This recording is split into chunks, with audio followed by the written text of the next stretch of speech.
కానీ సుజాత మనసు మారలేదు. అంత తొందరగా మారుతుందని కూడా వాసు అనుకోలేదు. సుజాత వాళ్ళింట్లో 3 రాత్రులయ్యాయి. తర్వాత కూడా వాసు వాళ్ళింట్లో మరో 3 రాత్రులయ్యాయి. సుజాతని తీసుకెళ్ళటానికి వాళ్ళ మేనమామ వచ్చాడు. తనకి సెలవు లేదని వాసు రానన్నాడు. సుజాతని తీసుకుపోయాడు. సుజాత కాపురానికి రావటమా, ఎంఏలో చేరటమా అన్నది భార్యాభర్తలు తెలుసుకోలేదు. వాసు తల్లి మాత్రం తొందరగా కోడల్ని కాపురానికి తీసుకొచ్చేయాలని తెగ ఆరాటపడుతుంది. ఒక్క నెల రోజులు జరగనిచ్చి కొడుకు దగ్గర పాట మొదలుపెట్టింది. పెళ్ళయి సంవత్సరం దాటింది. ఇదేం చోద్యంరా! ఇలా పెళ్ళైన వాళ్ళు అలా చట్టాపట్టాలేసుకొని తిరుగుతున్నారు. అమ్మాయిని తీసుకురావాలంటే వద్దంటానా ఏమిటి? కోడలొచ్చి అత్తగారికేమి చాకిరీ చేయనక్కర్లేదులే. మీరిద్దరూ సుఖంగా ఉండండి. అదే 10,000 అంటూ సాధించటం మొదలుపెట్టింది. ఆవిడ మాటలు వినగా వినగా వాసుకో సందేహం వచ్చింది. తమ ఇద్దరి మధ్య ఉన్న రహస్యం వదిన పసిగట్టేసిందేమో! అమ్మకి చెప్పేస్తుందేమో! అందుకే అమ్మ కోడల్ని తీసుకురావాలని అంత పట్టుబడుతుందేమో! తన గురించి ఇంట్లో వాళ్ళంతా జాలి పడుతున్నారంటే భరించలేకపోయాడు వాసు. ఆ రాత్రికే అత్తవారి ఊరు ప్రయాణం పెట్టుకున్నాడు.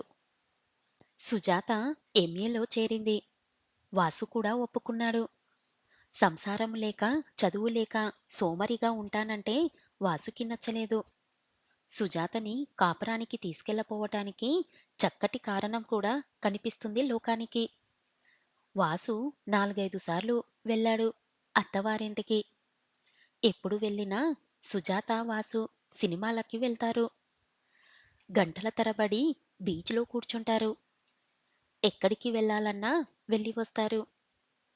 వాసు సుజాత భర్తలా కాకుండా ఒక పరిచయస్తుడిలా ఉండి వెళ్ళిపోతాడు. వాసు ఉన్నన్ని రోజులు అతని సదుపాయాల్ని పరోక్షంగా సావిత్రి చేయిస్తుంది. ఎప్పుడూ అతనికేది లోటు జరగకుండా ఏర్పాటు చేస్తుంది. వాసు పిలిస్తే పలికేలా ఒక పని మనిషి సిద్ధంగా ఉంటాడు. రకరకాల పలహారాలు, భోజనాలు, గౌరవాలు పెద్ద హోదాలో జరుగుతాయి వాసుకి. వాసు సావిత్రిని అనుకోకుండా ఒకసారి చాలా దగ్గరగా చూశాడు. వాసు డాబా మీదకి వెళ్ళాలని పై మెట్టు మీదికి వెళ్ళాడు. సావిత్రి దిగబోతూ ఆగిపోయింది. ఇద్దరూ చాలా దగ్గరగా అయ్యారు. ఇద్దరు కంగారు పడ్డారు. వాసు తప్పుకున్నాడు. సావిత్రి వెళ్ళిపోయింది. వాసు అలాగే మెట్లు దిగి వెళ్ళిపోతున్న సావిత్రిని చూస్తూ నించున్నాడు. తలస్నానం చేసి గాలి కోసం కాసేపు పైకొచ్చింది సావిత్రి. లేత నీలం చీర కట్టుకుంది సావిత్రి. బంగారపు గాజులు వేసుకుంటుంది. జడ వేసి ముడి చుట్టుకుంటుంది. మెడలో సన్నటి గొలుసు ఉంటుంది. బొట్టు, పువ్వులు పెట్టుకోదు. తెలియని వాళ్ళు సావిత్రిని చూస్తే పెళ్లి కానిదనుకుంటారు. మనిషి నాజుగ్గా నవనవాలాడుతూ ఉంటుంది. వినయంగా, హుందాగా ఉంటుంది. వాసు సావిత్రి శరీర సోయగాలు చూడలేదు. సావిత్రి కళ్ళల్లోకి చూశాడు అప్రయత్నంగా. నిస్మయంతో, తన్మనయంతో మ్రాస్పడిపోయాడు. నునుసిగ్గుతో, పూజాభావంతో, ఆరాధనతో, అనురాగంతో ఉక్కిరిబిక్కిరయ్యాయి సావిత్రి చూపులు. తను కోరుకునేలాంటి స్త్రీతత్వం పరిపూర్ణంగా మూర్తిభవించి కనిపించింది. వాసు అచేతనంగా ఉన్న స్థితిలో సావిత్రి వెళ్ళిపోయింది. తర్వాత కూడా 2, 3 సార్లు సావిత్రిని చూశాడు వాసు. సావిత్రి చేష్టల్లోనూ, సావిత్రి కదలికల్లోనూ, సావిత్రి నడకల్లోనూ ఔన్నత్యం, సౌందర్యం చూశాడు. స్త్రీ ఇలా ఉండాలి అనుకున్నాడు. వాసు ఊహల్లోంచి సుజాత మాయమై చాలా కాలమయ్యింది. అయినా వాసు సుజాత దగ్గరికి వచ్చి వెళ్తూనే ఉన్నాడు. వాసు ఊహలు అప్రయత్నంగా సావిత్రిని ముట్టడించడం ప్రారంభమైంది. వాసు చాలా నొచ్చుకున్నాడు. చాలా భయపడ్డాడు. తనని తను తిట్టుకున్నాడు. హెచ్చరించుకున్నాడు. ఓడిపోయాడు. తను చాలా తప్పు చేశాడు. శోభనం జరిగిన మర్నాడే విషయం సిగ్గు విడిచి వదినకు చెప్పేయాల్సింది. సుజాత ఇలా అంది. కావాలంటే నన్ను మళ్ళీ పెళ్లి చేసుకోమంది. పెద్దవాళ్ళంతా ఏం ఆలోచిస్తారో ఆలోచించండి అని వ్యవహారం 10 మందిలో పడేయాల్సింది. ఈసరికి తనకి మళ్ళీ పెళ్లి కూడా అయ్యేది. తనకి రంపుపు కోత తప్పేది. కానీ సంవత్సరం నుంచి ఎదురు చూసి అంత నిరభిమౌనంగా మనసు విరుచుకోలేకపోయాడు. శాశ్వత బంధమని నమ్మి కట్టిన మాంగల్యానికి నిలువ లేకుండా చేసుకోలేకపోయాడు. కష్టమో నిష్ఠూరమో భరించాలనుకున్నాడు. తన తప్పేముంది? వాసుకి తన మీద తనకి నమ్మకం పోయింది. సుజాత కోసం నిరీక్షించటంలో మాధుర్యం పోయింది. అతి ప్రయత్నం మీద తనని తాను మభ్యపెట్టుకుంటూ వస్తున్నాడు. సుజా మారుతుంది.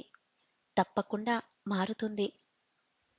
ఆ తర్వాత తన జీవితం చాలా సుఖంగా, శాంతిగా, హాయిగా సాగుతుంది అన్న నమ్మకాన్ని కొన ఊపిరితో బ్రతికించుకుంటూ రోజులు దొర్లిస్తున్నాడు. వాసు అత్తవారింటికి వచ్చి 2 రోజులయ్యింది. వాసు మనసు వాసు చేష్టల్ని పరిహసించటం మొదలుపెట్టింది. నువ్వు సుజాత కోసం రాలేదు. సావిత్రి కోసం వచ్చావు అంది. కాదు కాదు. నాకు ఇద్దరూ ఒకటే. సుజాత మాత్రం నాకేం ఒరగబెట్టింది అన్నాడు నిర్లక్ష్యంగా. అయితే నువ్వు సావిత్రికేం ఒరగబెడతావు అంది వెటకారంగా. వాసు జవాబు చెప్పుకోలేకపోయాడు. ఆ రోజు పొద్దుట్నుంచి ఆకాశం మబ్బు పట్టే ఉంది.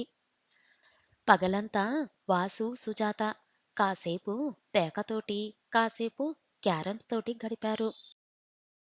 దీపాలు పెట్టే వేళ నుంచి సన్న సన్న చినుకులతో ప్రారంభమైంది వర్షం. చూస్తుండగానే హోరుమంటూ కురవసాగింది. వాసు కిటికీ దగ్గర వర్షం చూస్తూ నించున్నాడు. వర్షం ఏకధారంగా ఆవిరామంగా కురుస్తుంది. వాసు మొహం, చేతులు, చొక్కా అన్నీ తడిశాయి వర్షపు జల్లులతో. అదేమిటి అలా తడుస్తూ నించున్నారు అంది సుజాత లోపలికొస్తూ. వర్షం గదిలోకొస్తుంది. కిటికీ వేసెయ్యండి. మీరు బట్టలు మార్చుకోండి అంది పక్కన నించుంటూ. ఆ పర్వాలేదు. గదిలో నీళ్లు తుడిచేస్తే పోతాయి. వాన కురవటం చూస్తుంటే ఎంత బావుందో చూడు. అక్కడ్నుంచి కదల్లేదు వాసు. వాసుకి అందంగా కనిపించని దృశ్యం ఏదైనా ఉందో లేదో సుజాతకి తెలీదు. వెన్నెల ఎంత బావుందో చూడు అంటాడు. ఈ మందార పువ్వు బావుంది కదూ అంటాడు. ఆఖరికి పచ్చగడ్డి కూడా నచ్చుతుంది. సుజాత మనసుకి ఏ అందమూ అర్థం కాదు. వర్షం కురుస్తుంటే పుట్టెడు దిగులు ముంచుకొస్తుంది. లోకమంతా ఏదో విపత్తులో మునిగిపోతున్నట్లు ఉంటుంది. తడి బట్టలతో జలుబు చేస్తుంది. ముందు బట్టలు మార్చుకోండి. పదండి భోంచేద్దాం అంది సుజాత వాసు చెయ్యి పట్టుకుంటూ. వాసు చెయ్యి వదిలించుకున్నాడు. నాకేం బాగలేదు సుజా. నువ్వెళ్ళి భోంచేసిరా. ఏం? ఏం బాగలేదు? ఏమో అన్నం తినాలని లేదు. నువ్వెళ్ళు.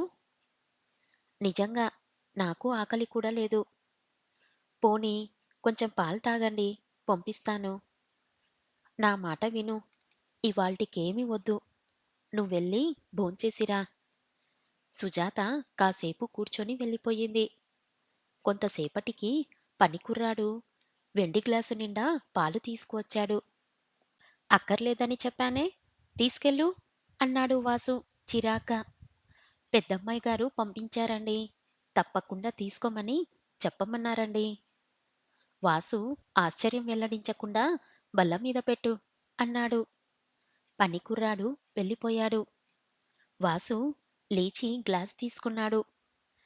యాలకుల పొడి వేసిన పాలు ఘుమఘుమ పరిమళిస్తూ తియ్యగా మధురంగా ఉన్నాయి.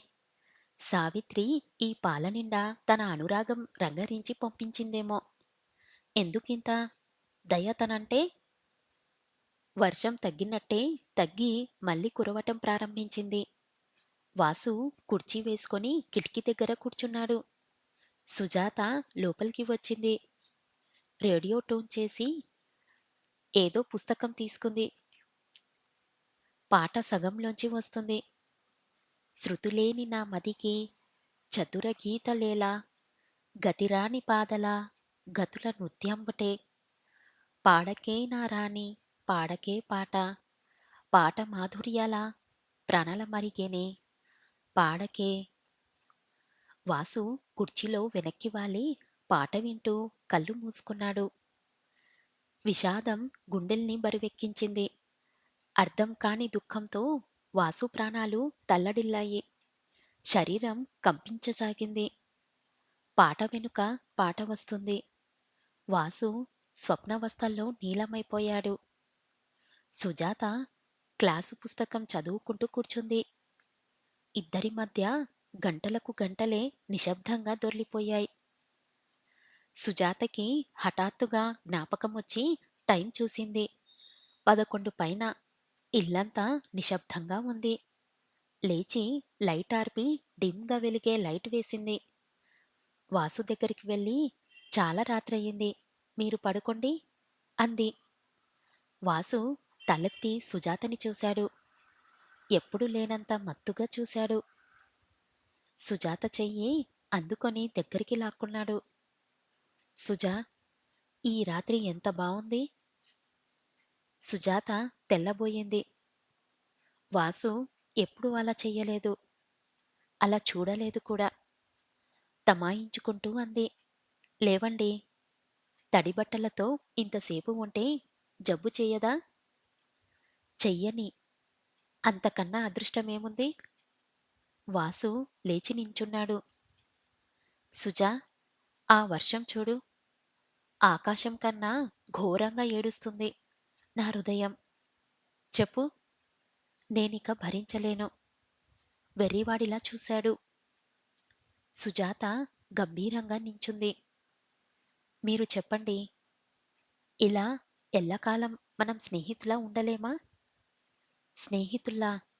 ఇలా దూరం దూరంగా స్నేహితుల్లా విస్తుపోయాడు వాసు. ఒక మగవాడు, ఆడది ఇంత సన్నిహితంగా స్నేహం చేస్తే వాళ్ళు తప్పకుండా భార్యాభర్తలవుతారు సుజా. మనం ఉత్త స్నేహితుల్లా ఉంటే ఎంత కోల్పోతామో, జీవితంలో ఎన్ని సుఖాలు, ఎంత ఆనందం పోగొట్టుకుంటామో తెలుసా? నా మాట విను. మన మధ్య స్నేహం చాలదు, సహచర్యముండాలి. అప్పటికి గాని మన జీవితాలు సార్థకం కావు. ఈ మూగ బ్రతుకు ఎన్నాళ్ళు?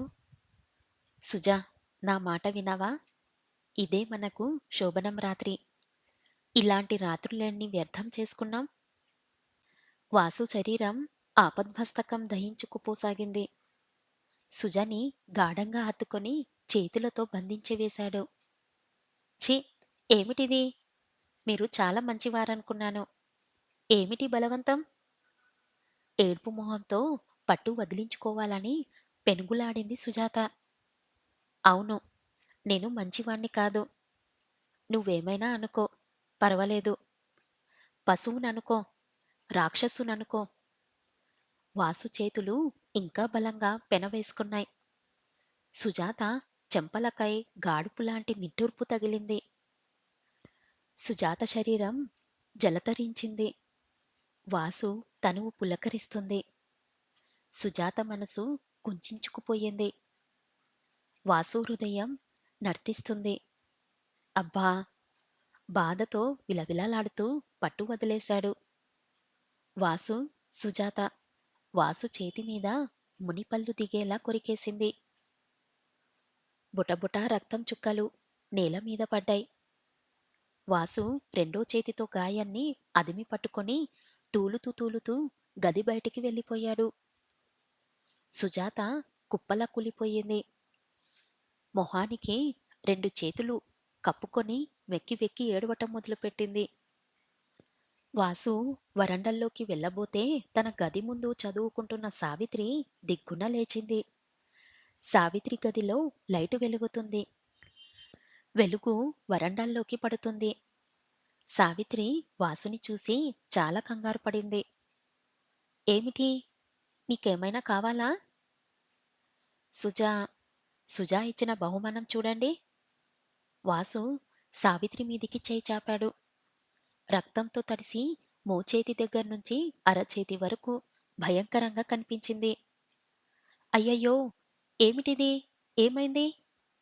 ఏం చెయ్యాలో తెలీక వెర్రిదానిలా చూసింది.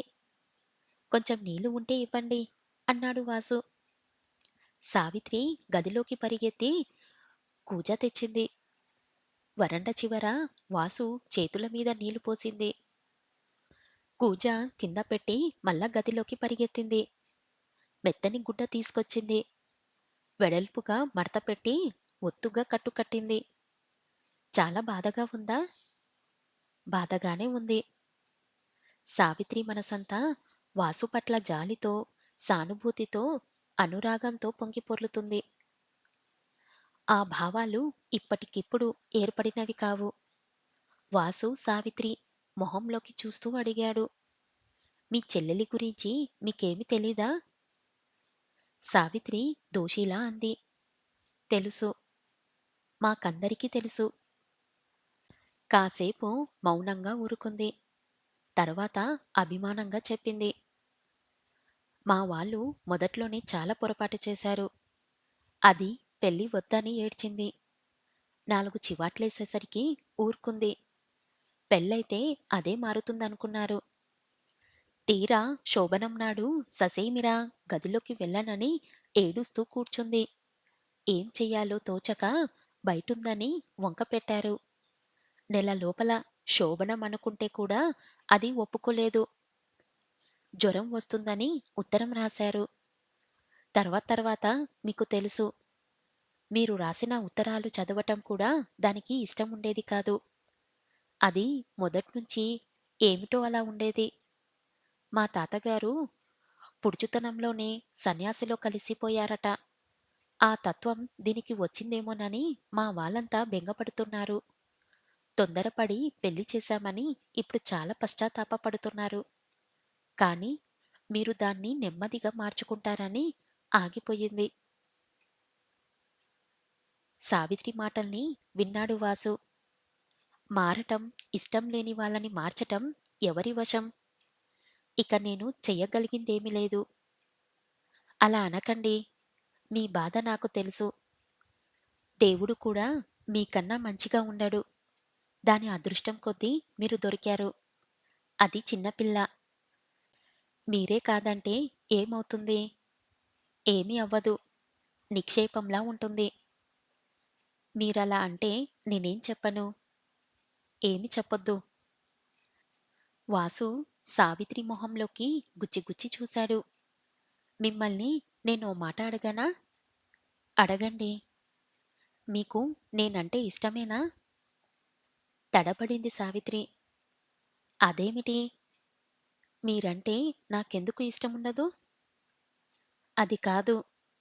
మీ మర్దినని కాదు. మర్దివి కాకపోయినా సరే. మీరంటే నాకు చాలా పూజ్యభావం. ఒక మంచి మనిషంటే ఎవరికి గౌరవముండదు? సావిత్రి. వాసు సావిత్రి చెయ్యి గట్టిగా పట్టుకున్నాడు. మీలాంటి ఆడది కావాలి నాకు. ఆవేశంగా మాట్లాడుతున్నాననుకోకండి. మతి తప్పి మాట్లాడటం లేదు. ఇంతవరకు సుజాతని ముట్టుకోలేదు. నేను మిమ్మల్ని పెళ్లి చేసుకుంటాను. దేవుడి మీద ప్రమాణం చేస్తున్నాను. మన సంబంధం గురించి అందరికీ చెప్పేస్తాను. మా వాళ్ళు ఇష్టపడకపోతే నేను వేరే కాపురం పెడతాను. మనం వెళ్ళిపోదాం. రండి. ఒక్క క్షణం కూడా ఈ ఇంట్లో ఉండను. నాతో తీసుకుపోతాను. రండి. నా మాట తోసిపారేయకండి. సావిత్రి, నేను నిన్ను పెళ్లి చేసుకుంటున్నాను. వాసు సావిత్రి 2 చేతులు పట్టుకున్నాడు. సావిత్రి మ్రాన్పడి నించుంది. వాసుని గుండెల్లో దాచుకుందామనిపించింది. వాసు చెయ్యి నిమురుతూ అర్ధతంగా చూసింది. మిమ్మల్ని నేను శంకించటం లేదు. కానీ నన్ను మీరు కోరుకోకూడదు.